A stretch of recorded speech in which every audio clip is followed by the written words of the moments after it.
din siya. Yung tulis na yan, kailangan ganyan din kalalim yung pagbabaonan natin doon sa rootstock na pinutol natin. Tapos ito yung rootstock. Ang gagawin nyo, ikakat nyo lang siya ng bikat. Kung gaano kalalim to, yung pinagkatan nyo ng letter B, yung bikat na yan, dapat ganun din katulis yung ginawa nyo dun sa sayon. Kasi kailangan yung dalawa, lapat na lapat yung cambium layer nya. Kailangan na saktong-sakto yung pagkakalapat nilang dalawa.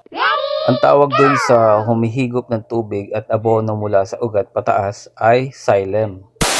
Ang phloem naman ang nagpapababa ng pagkain mula sa dahon patungo sa buong puno. Napakahalaga na magtugma yung cambium ng sayon at rootstock natin, mga tropa. Kasi pag hindi nagtugma yan, matutuyo yung sayon nyo, mamamatay lang yan siya.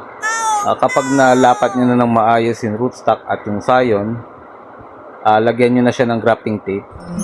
Ang grafting tape naman kasi ay protection din para sa infection. Tsaka ito yung nagpapanatiling moist yung pinagdugtungan para hindi siya matuyo yung sayon.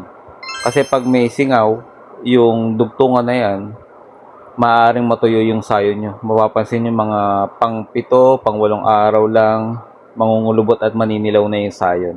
So, ibig sabihin nun, hindi sila nagtugma nung cambium.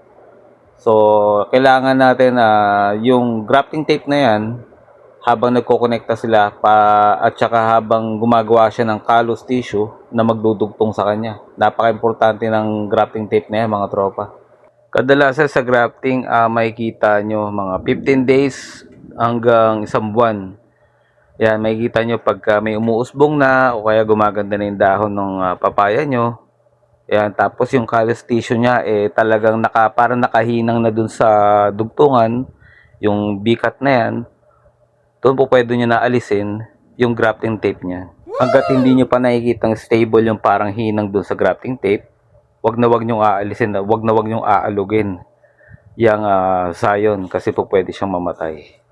Ngayon, pagka naitali nyo na maayos yung